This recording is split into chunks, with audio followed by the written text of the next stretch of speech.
Hoy quiero compartir con ustedes algo que el Espíritu de Dios me ha mostrado estudiando el libro de Isaías, ¿no? Isaías es una excelente carta, ¿sí? Todavía no he finalizado Isaías, no sé hace cuántos meses ya vengo con Isaías, pero no es porque no la vengo leyendo, sino porque a veces me detengo semanas en una historia o en un capítulo en sí, ¿no? Y hoy quiero compartir con ustedes Isaías, ¿sí? Desde el capítulo 52 y el capítulo 53. Así que si me acompañan, ¿sí? Vamos a leer Isaías 52 del verso 13 en adelante y ahí encaramos con Isaías 53. Dice: miren, mi siervo prosperará, ¿sí? Y será muy exaltado. Pero muchos quedaron asombrados cuando lo vieron. Tenía el rostro tan desfigurado que apenas parecía un ser humano, y por su aspecto no se veía como un hombre. Y él alarmará a muchas naciones. Los reyes quedarán mudos ante él, verán lo que se les había contado, entenderán lo que no habían oído hablar. Capítulo 53 dice: ¿quién ha creído a nuestro mensaje? ¿A quién ha revelado el Señor su brazo poderoso? Mi siervo creció en la presencia del Señor como un tierno brote verde, como raíz en tierra seca. No había nada hermoso ni majestuoso en su aspecto, nada que nos atrajera hacia él. Fue despreciado y rechazado, hombre de dolores, conocedor del dolor más profundo. Nosotros le dimos la espalda y desviamos la mirada. Fue despreciado y no nos importó. Sin embargo, fueron nuestras debilidades las que él cargó, fueron nuestros dolores lo que lo agobiaron, y pensamos que sus dificultades eran un castigo de Dios, un castigo por sus propios pecados. Pero él fue traspasado por nuestras rebeliones y aplastado por nuestros pecados. Fue golpeado para que nosotros estuviéramos en paz, y fue azotado para que pudiéramos ser sanados. Verso 6 dice: todos nosotros nos hemos extraviado como ovejas, hemos dejado los caminos de Dios para seguir los nuestros.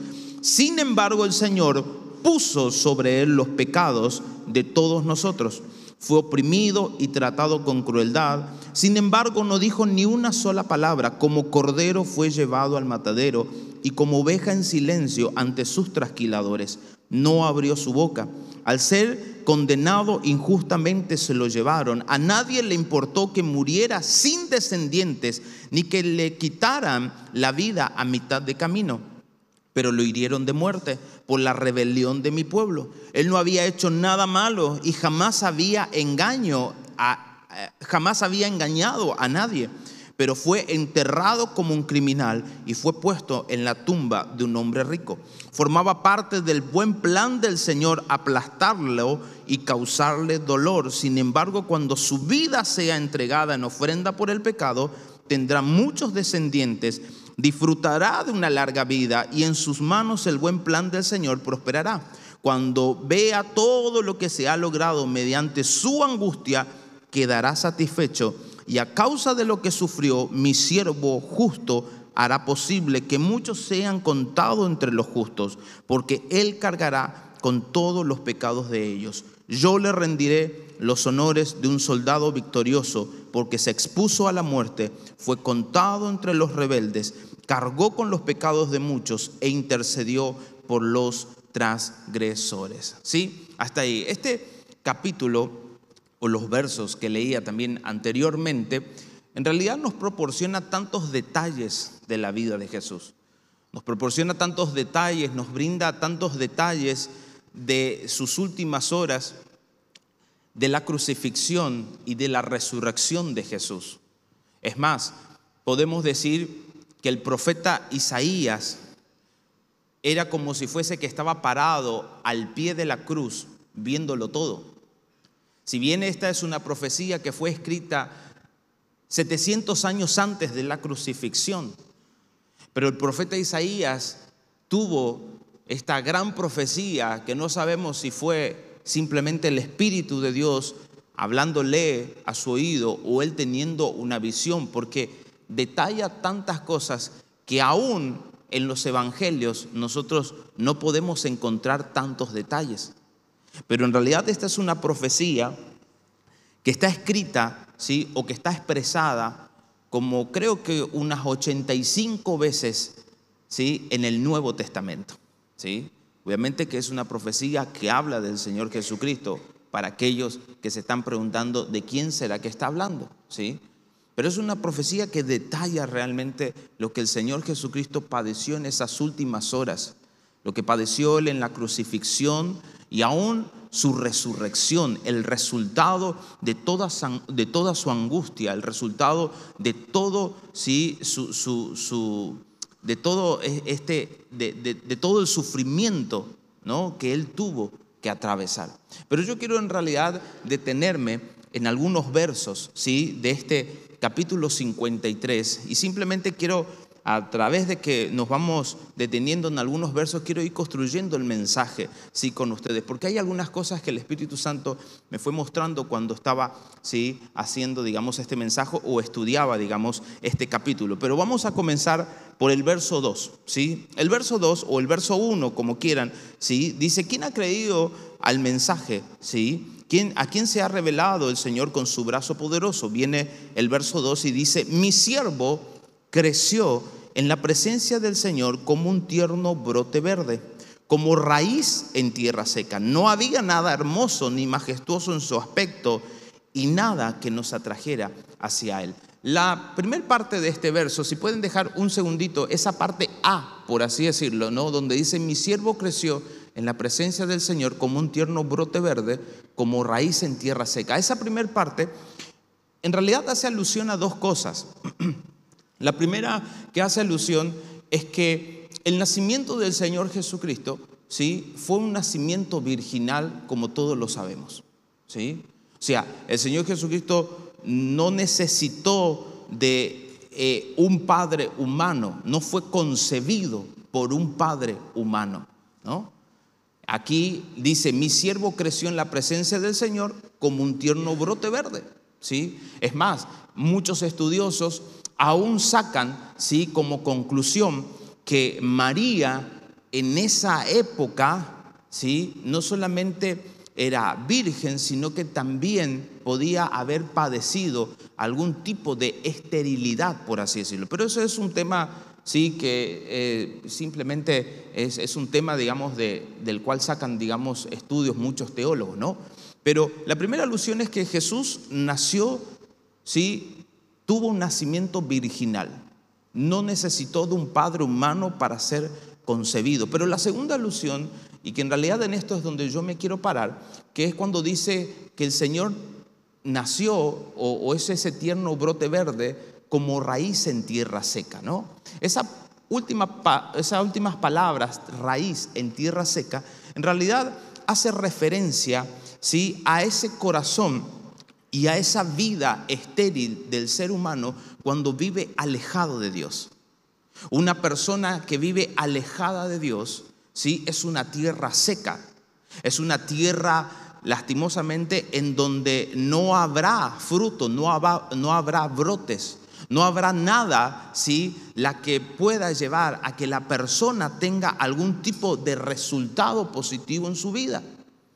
Y esto es lo más impactante. ¿Por qué? Porque cuando nosotros estudiamos este verso, nosotros nos damos cuenta de que Jesús es el único que puede hacer y que puede darte un nacimiento milagroso si estás en una situación de dolor o sufrimiento.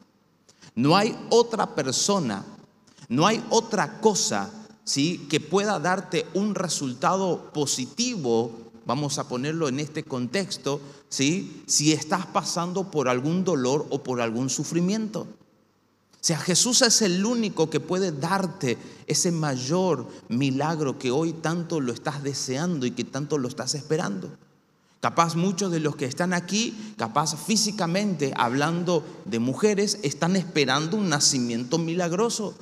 ¿Por qué? Porque el vientre está estéril físicamente, porque biológicamente no puede concebir. Jesús es el único que puede darte ese milagro que tanto estás esperando y que tanto estás deseando, ¿sí?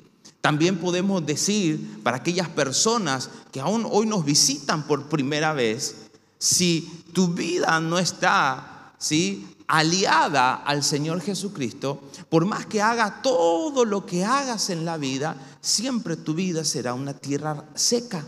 Necesitas de Jesús.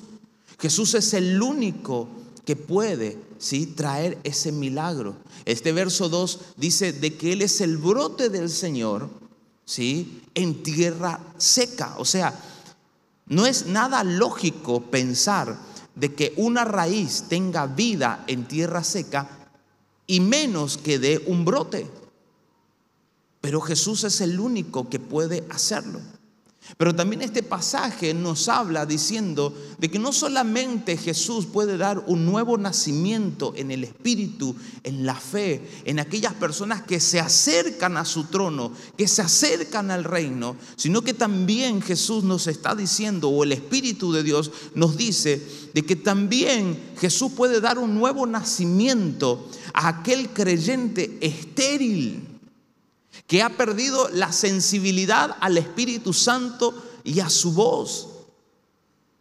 Jesús es el único que puede volver a darte el fruto y que puedas volver a caminar en ese primer amor o en ese fuego que te caracterizaba desde un principio. Jesús es el único que puede cambiar esa esterilidad.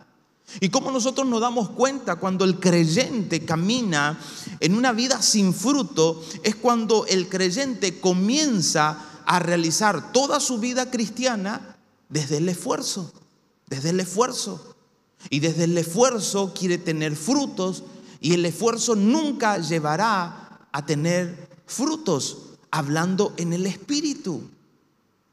Nunca. ¿Por qué? Porque el esfuerzo lleva lastimosamente al ser humano, al creyente, a cansarse, a desanimarse. ¿Por qué? Porque todo lo está haciendo con empeño, todo lo está haciendo con esfuerzo, todo lo está haciendo de una manera que, Señor, ¿cuándo vas a responder?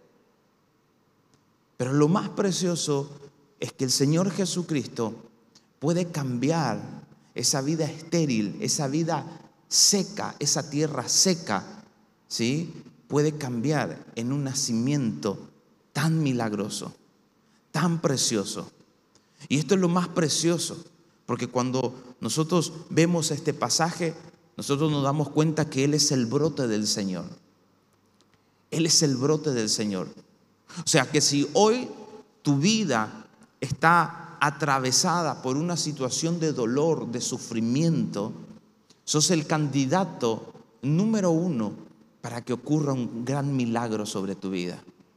Porque cuando nosotros leemos la historia de Jesús en los evangelios, nosotros nos damos cuenta de que Jesús no tuvo el mejor nacimiento. Jesús debería haber nacido como rey, pero nació en una situación en donde el que se acercaba decía: ¿este es el rey de los judíos?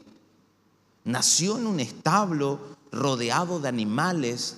Nació en una condición muy paupérrima, por así decirlo. O sea, nació en una condición donde vos decís: no, pero esto no puede ser el rey de los judíos. No puede nacer aquí el rey de reyes, el señor de los señores. Pero esto es lo más hermoso que deja este verso 2 como mensaje, de que el Señor Jesucristo no nació en un jardín fértil. O sea, ¿qué te quiero decir? Te quiero decir que Él se complace en hacer milagros en lugares en donde parece que no existe ninguno. Si Jesús nació en una condición en donde parecía que no debería haber nacido ahí un ser humano, Jesús nos está dando una enseñanza. El cielo nos enseña de que Jesús puede nacer en cualquier situación en la cual estás atravesando. Entonces, si hoy tu situación de vida es tierra seca, el Señor es el brote del Señor para darte un nuevo nacimiento. Si hoy estás aquí por primera vez y no has encontrado paz y no has encontrado un lugar en donde sentirte que perteneces, el Señor Jesucristo es el único que puede darte ese nuevo nacimiento. Por eso es importante que nosotros entendamos esto. O sea, cuando caminamos como un creyente estéril, con esfuerzo, sin fruto, siempre vamos a terminar manipulándole a Dios. El creyente que camina sin fruto o en una esterilidad es ese creyente que dice, bueno, Señor, mira, sabes que yo muevo esta botella hasta acá y vos me tenés que responder con esto. Estás manipulándole a Dios, ¿no? Es como aquellos que somos padres, ¿no? Cuando le decimos a nuestros hijos, bueno, anda a limpiar tu habitación o a ordenar tu placar, pero lo voy a hacer, pero si vos me das tal o cual cosa. Es como que entramos en un estado de negociación. Y el creyente estéril es el creyente que se caracteriza por esto. Aún una oración estéril es una oración que se caracteriza por esto. Y yo no estoy diciendo de que nosotros no pidamos. No estoy diciendo eso. Pero muchas veces uno quiere manipular. Viste, Señor, que me levanté bien temprano un domingo, ¿sí? 10 de agosto, que estaba fresco, me fui bueno, ahora vos me tenés que contestar. ¿Y si yo no quiero?, te dice el Señor. ¿Qué cambiaría? Él sigue siendo Señor. Él sigue siendo Rey. Obviamente que Él lo va a hacer. Él se complace en hacer milagros en nuestra vida. Pero qué importante es que nosotros podamos entender esto, de que si hoy estamos atravesando una situación de dolor, de sufrimiento, somos el candidato ideal para un nuevo nacimiento, para un milagro sobre nuestra vida. Amén. ¿Entienden? ¿Sí? Sigue diciendo, ¿sí? No me quiero detener mucho en un verso. Sigue diciendo el verso 3, fue despreciado y rechazado, hombre de dolores. Fíjense el nombre que Jesús adoptó por nosotros, hombre de dolores, conocedor de dolor más profundo. Nosotros le dimos la espalda y desviamos la mirada, fue despreciado y no nos importó. Verso 4 dice, sin embargo, fueron nuestras debilidades las que Él cargó, dice, ¿sí? Y fueron nuestros dolores lo que lo agobiaron. Y pensamos que sus dificultades eran un castigo de Dios, un castigo por sus propios pecados, ¿sí? O sea, este verso 4, esta última parte que dice, era un castigo de Dios, un castigo por sus propios pecados. Esta es una expresión que se ocupaba en la antigüedad cuando la sociedad se encontraba con una persona que tenía lepra. Lepra en la antigüedad era una enfermedad incurable. No había forma de sanar a un leproso. El leproso lastimosamente era una persona, un ser viviente y casi muerto ya a la vez, que estaba a la deriva, que andaba errante por ahí. El leproso se tenía que juntar con otros leprosos y andar por allí. O sea, no podía tener relación, comunión con un pueblo porque era una enfermedad contagiosa.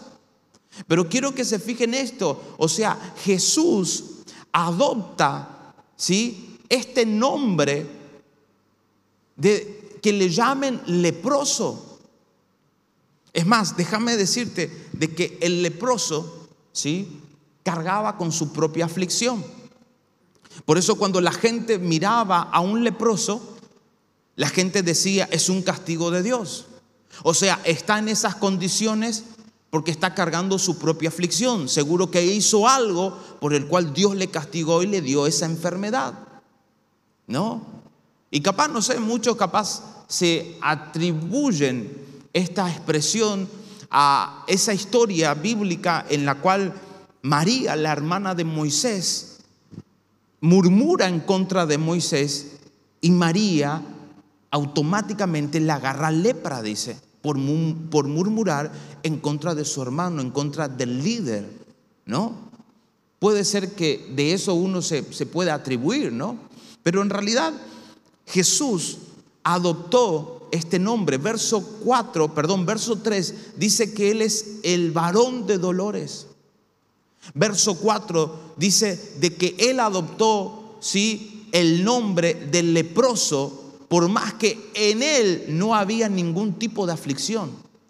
Pero Él adoptó el nombre del leproso porque Él cargó con nuestra lepra espiritual. Él cargó con aquello que no tenía remedio, que era incurable. Si el Señor Jesucristo no aparecía en escena sobre la tierra, nosotros no teníamos salvación. Nunca íbamos a tener, ¿sí?, una relación y una comunión con el cielo. Por eso este mensaje hoy, mi deseo humano y natural, es de que vos puedas crecer en un nuevo nivel de amor, de entrega, de rendición por el Señor Jesucristo. De que hoy puedas entender de que todo lo que Él hizo, lo hizo por cada uno de los que estamos en este lugar. No lo hizo para que simplemente quede en una historia o quede plasmado en un libro o te acuerdes muy de vez en cuando. Lo hizo por amor a cada uno de los que estamos en este lugar. ¿Sí? Entonces Él adoptó, dice, llamarse leproso. Él adoptó de que la sociedad lo mirara y dijera, si Él está padeciendo eso, es por sus propias aflicciones. Es porque seguramente que no oró lo suficiente. Es porque seguramente hizo algo, tuvo algún error, alguna mala acción. Pero sin embargo, Él no estaba en esa condición por sus aflicciones, sino que Él estaba en esa condición por las nuestras. Entonces el Señor Jesucristo adoptó todo nombre injuriante, denigrante, que nosotros como seres humanos deberíamos haber llevado. El Señor Jesucristo es varón de dolores.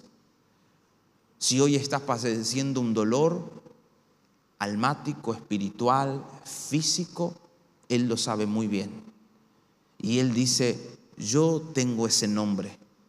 Yo me llamo varón de dolores para que sobre tu vida exista la paz. Para que sobre tu vida exista la tranquilidad. Exista la seguridad que yo cargué con ese dolor, que yo cargué con esa situación, que yo me dejé llamar leproso espiritual, leproso, para que hoy vivas una libertad y una conexión con lo celestial. Y eso es lo más precioso. Eso es lo más hermoso. Sigue diciendo el verso 5. Dice, Él fue traspasado por nuestras rebeliones. ¿Sí? Dice, y aplastado por nuestros pecados. Fue golpeado para que nosotros estuviéramos en paz. Fue aplastado o fue golpeado para que nosotros estuviéramos en paz. Esto es sorprendente. Fue azotado para que pudiéramos ser sanos o sanados. En otras versiones, si dejan un segundito más, en otras versiones, las primeras palabras donde dice traspasado, en otras versiones, como la Reina 1960, dice herido. Él fue herido por nuestras rebeliones. Y en la última parte donde dice azotado, en esta versión de la Reina Valera 1960 dice por sus llagas o llagas, ¿sí? Y entonces quedaría por sus llagas fuimos nosotros sanados o curados, ¿sí? Entonces, estas dos palabras, herir y llagas, quiero simplemente desmenuzar un poquito, ¿sí?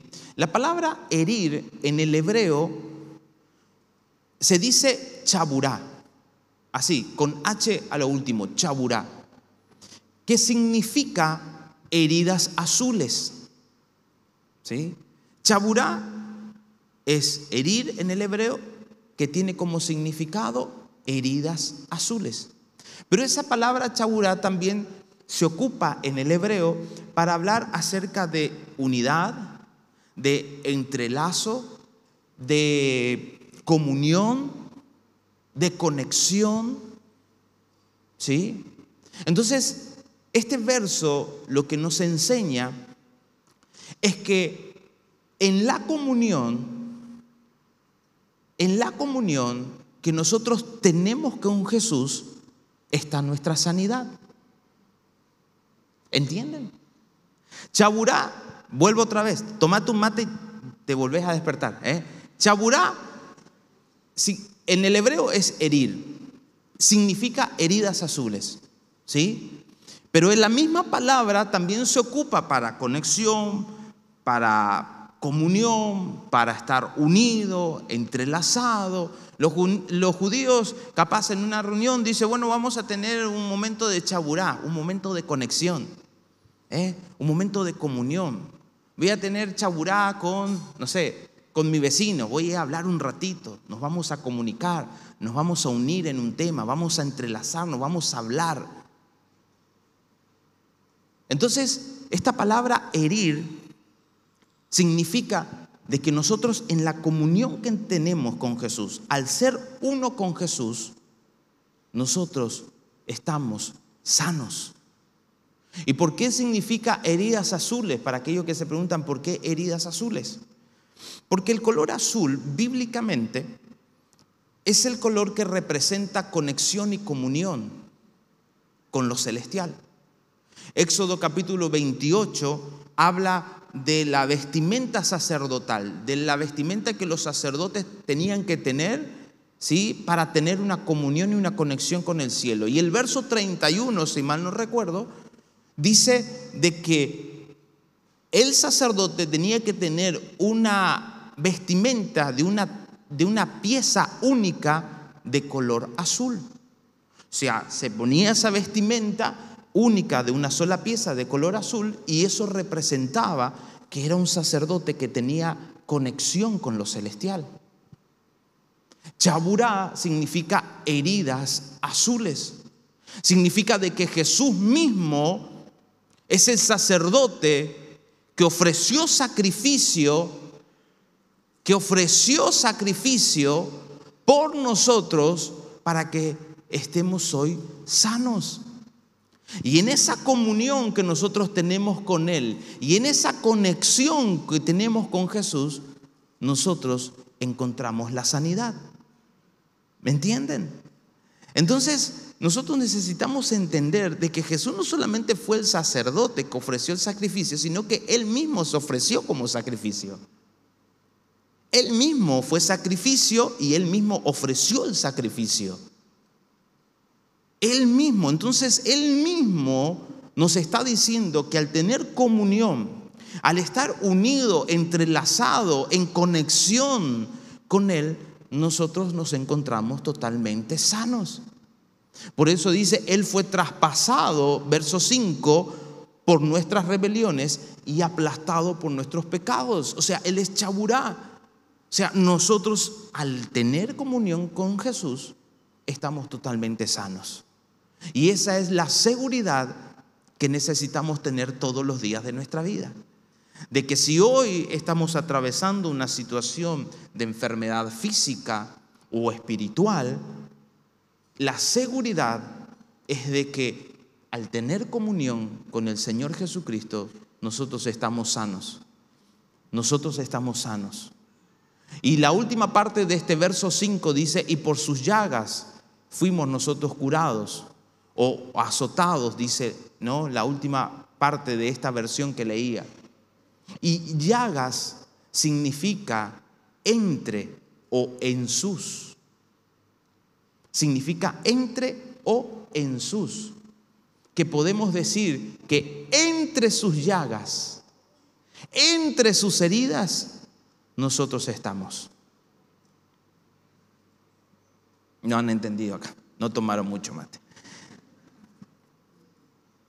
Por sus llagas significa entre. A ustedes no les hablo.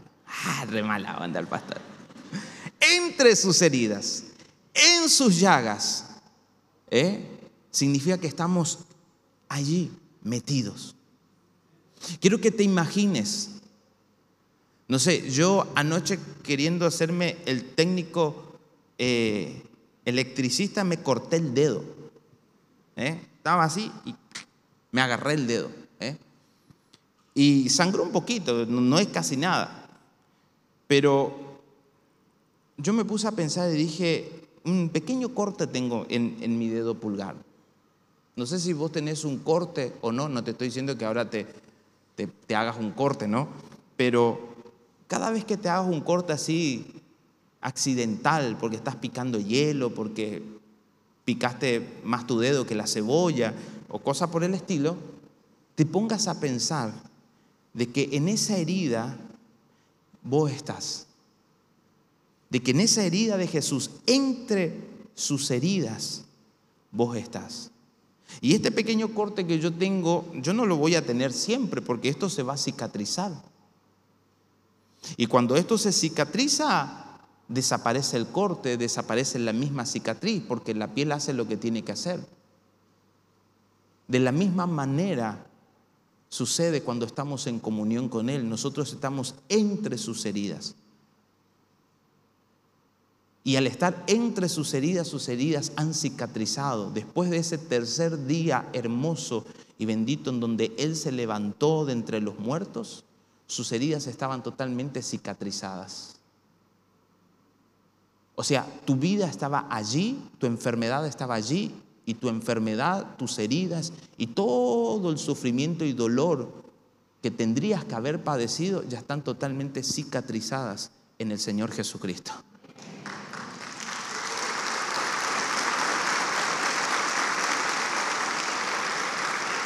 Por eso Chaburá significa heridas azules. Él es el sacerdote.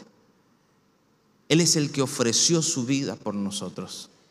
Por eso todo aquel que se acerca a Jesús, todo aquel que ha visto la cruz, nunca va a ser avergonzado. Nunca. Nosotros entendemos cuando las personas padecen algún tipo de dolencia y enfermedad. Y muchas veces hasta no nos podemos poner en sus zapatos porque nosotros no hemos padecido. Pero Jesús entiende tu dolor, entiende el diagnóstico, entiende la enfermedad, pero Jesús tiene la solución sobre tu vida. Amén. Sigue diciendo, vamos un poquito más rápido, que ya me estoy quedando con poco tiempo. A ver, ¿a dónde salteamos? Salteamos al verso 9. Vamos al verso 9. Dice, Él no había hecho nada malo y jamás había engañado a nadie, pero fue enterrado como un criminal y fue puesto en la tumba de un hombre rico. José de Arimatea fue este hombre rico que dio y que se dio su tumba a Jesús. O sea, miren esto, Jesús no solamente tuvo un nacimiento virginal, sino que también tuvo una tumba virginal. O sea, todo fue perfecto para que tanto su nacimiento como su muerte represente que Él era el primogénito entre todas las cosas. Es más, la carta de Romanos dice que Él es el primogénito entre los muertos. Y eso no significa que antes que Él no murió nadie. No. Pero es el primogénito en todo. Ese es lo primero que se ofreció. Yo no sé, aquí cuando alguien dice, bueno, esto es lo primero que yo tengo, cuando nosotros, no sé, queremos entregar algo a alguna familia, hacer algún acto de generosidad o algo por el estilo, nosotros decimos, bueno, a ver, esto es lo primero que yo tengo. O sea, esto es lo que de más calidad tengo. Vamos a darle la cama, la heladera, vamos a dar, no sé, lo que tengo. Aun cuando nosotros nos acercamos al Señor con nuestras primicias, con nuestros diezmos, estamos diciendo, esto es lo primero, Señor, que me ingresó. Aquí tenés. Y si hay algo primero, no hay algo segundo. Porque lo primero es de mejor calidad. Entonces Jesús es la calidad de vida que cada uno necesitamos. Él es el Zoe. Él es esa vida abundante que necesitamos en nosotros. No necesitamos otra cosa. No necesitamos seguir a otros dioses para decir, bueno, tengo una calidad de vida, o estoy en la iglesia, pero también me voy un ratito al casino porque, bueno, por ahí Jesús se olvida. No necesitamos otras cuestiones. Jesús es la calidad que estás necesitando para todas las áreas de tu vida. En Él no hubo engaño, dice este verso 9. Jamás engañó a nadie. Nosotros hemos sido engañados y defraudados por muchas personas. Y capaz, con los primeros que hemos sido defraudados sin buscar culpable o algo por el estilo, fueron capaz con nuestros progenitores, con nuestros padres. Capaz padres presentes, padres no presentes, padres que han abandonado el hogar, padres que se han separado. Fuimos engañados, pero Él no ha engañado a nadie, dice este verso 9. Él nunca te va a engañar. Si Él prometió, Él cumple. Si Él dijo que estás sano, que eres un hombre y una mujer libre, es así. Es así. Viví por lo que su palabra dice, por lo que sus labios expresan, no por lo que te pueda expresar una realidad terrenal, sino por lo que el cielo está hablando y declarando sobre tu vida constantemente. Amén. Sigue diciendo verso 10.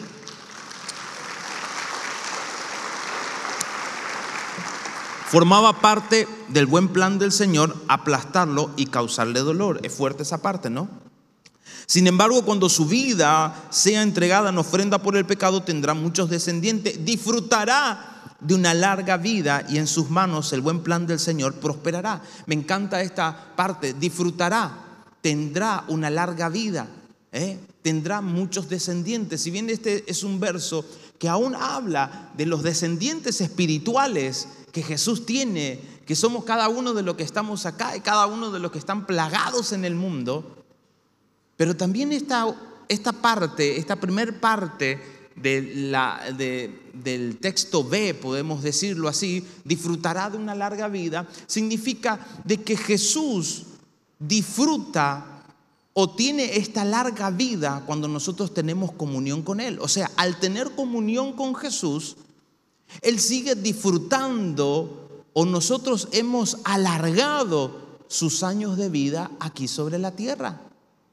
Y esto no es ninguna herejía lo que le estoy diciendo.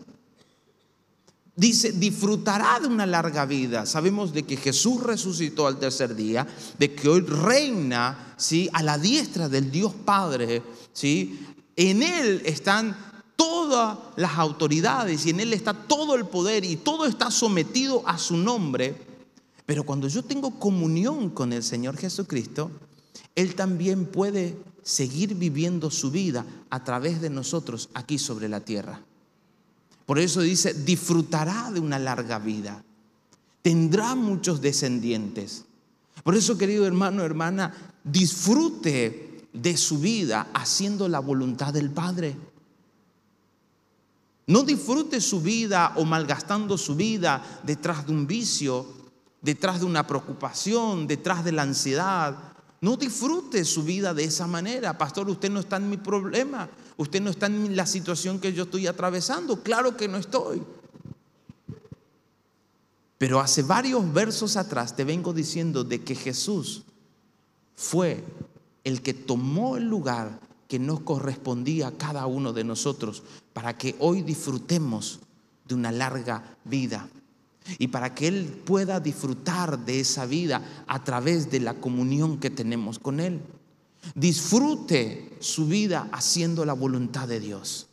Disfrute, viva, entienda de que el Señor Jesucristo está con usted todos los días de su vida hasta el fin de los tiempos. Y esta es una promesa y esta es una marca que tiene que quedar grabado en nuestro corazón. No estamos aquí a la deriva. Y no estamos aquí porque el Señor nos largó y bueno, y arréglense ustedes en este mundo perverso y hostil. No, no, el Señor está con nosotros todos los días hasta el fin de los tiempos. Y ha enviado a su Santo Espíritu como el mejor entrenador que tenemos, como el mejor compañero, como el mejor amigo fiel. Usted capaz no pueda tener una relación, un contacto físico con alguien por X situaciones, pero el Señor está con usted. El Señor está con usted. Las veces que a mí me toca hacer el mensaje de un sábado, que tengo que predicar a veces un domingo acá, muy rara vez yo vengo a las reuniones de jóvenes y me quedo en casa. Entonces siempre mis hijas dicen, pero papi va a quedar solo.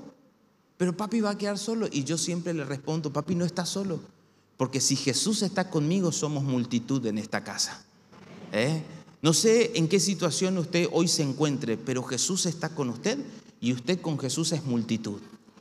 Usted con Jesús lo tiene todo, no tiene que salir ahí a pedir nada porque Jesús le ha dado todo. Y termino con este verso 12, ¿sí?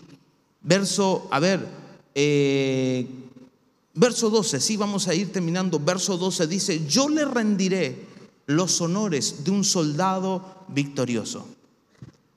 Esto es tremendo. Porque se expuso a la muerte y fue contado entre los rebeldes, cargó con los pecados de muchos e intercedió por los transgresores. Rendir honor a un soldado victorioso significa de que es un soldado que ha tomado el botín. Un soldado victorioso es un soldado que tiene una recompensa. Y Jesús es aquel que no solamente tomó el botín que nos correspondía, sino que también lo repartió entre nosotros. Jesús nos dio sanidad. En Él está su restauración, hermano. En Él está su salvación. En Él está su sanidad mental y emocional. Jesús les dio la victoria sobre todos los poderes del infierno. Jesús repartió ese botín entre nosotros. ¿Y lo repartió por qué? Porque estamos en Él. Porque estamos en Él. Quiero que simplemente, si pueden poner, yo no sé si la gente de proyección puede poner 2 versos que quiero, no sé si se puede poner así como uno arriba del otro, que sería Isaías 52, verso 14, y abajo si pueden poner el de 2 de Corintios 5, 21. Si se puede poner simplemente así, uno arriba del otro, si se puede, ¿sí? Pero quiero que leamos este verso de 2 de Corintios. A ver dónde está Corintios.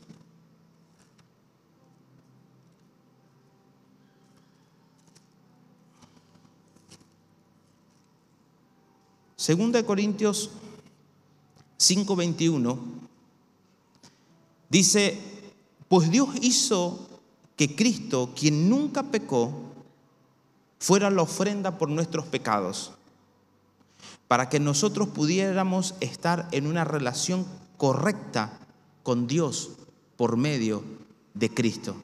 Esta es una de las 85 veces que le dije que Isaías 53 se refleja en el Nuevo Testamento. Pero quiero que se fijen, vuelvo a leer: pues Dios hizo que Cristo, quien nunca pecó, fuera la ofrenda por nuestros pecados, para que nosotros pudiéramos estar en una relación, dice, correcta con Dios por medio de Jesús. Déjeme decirle algo. El Padre, déjeme decirle lo más directo posible. El Padre trató a Jesús como si hubiese cometido cada pecado. Cuando en Jesús nunca se halló engaño, nunca se halló pecado. Pero el Padre trató a Jesús como si Él hubiese cometido cada pecado del pasado, de su presente y del futuro. Jesús es ese Cordero sin manchas, santo, que siempre vivió su vida, que vivió hasta los 33 años agradándole al Padre, siendo el placer del Padre. Pero el Padre, según este pasaje, 2 de Corintios 5:21, Isaías capítulo 53, lo trató como si fuese que Él cometió cada pecado. ¿Qué te quiero decir? Que el Padre trató a Jesús como si hubiese Él vivido nuestra vida. Y el Padre nos trata a nosotros como si nosotros viviéramos la vida de Jesús. ¿Entienden? Esa es la famosa doctrina de sustitución que sucedió en la cruz del Calvario. El Padre trató a Jesús como si estaba llevando la vida de Cristiana Regín. Y el Padre me trata a mí como si fuera que Cristiana Regina estaba llevando la vida de Jesús. Por eso, cada vez que el Señor, el Padre, mira la cruz, nos ve a nosotros. Y cada vez que el Padre nos mira a nosotros, ve a Jesús. Esa es la famosa obra de sustitución. Isaías 52, verso 14, si pueden poner en pantalla, dice de esta manera. Dice, pero muchos quedaron asombrados cuando lo vieron. Tenía el rostro tan desfigurado que apenas parecía un ser humano. Nunca habrá, querida iglesia, película, series de televisión o imaginación humana que pueda detallar lo que el Señor Jesucristo vivió, pero las Escrituras sí nos brinda detalles que nosotros decimos, wow, todo esto, Señor. Dice, tenía el rostro tan desfigurado que apenas parecía un ser humano. Y por su aspecto, dice, no se veía como hombre.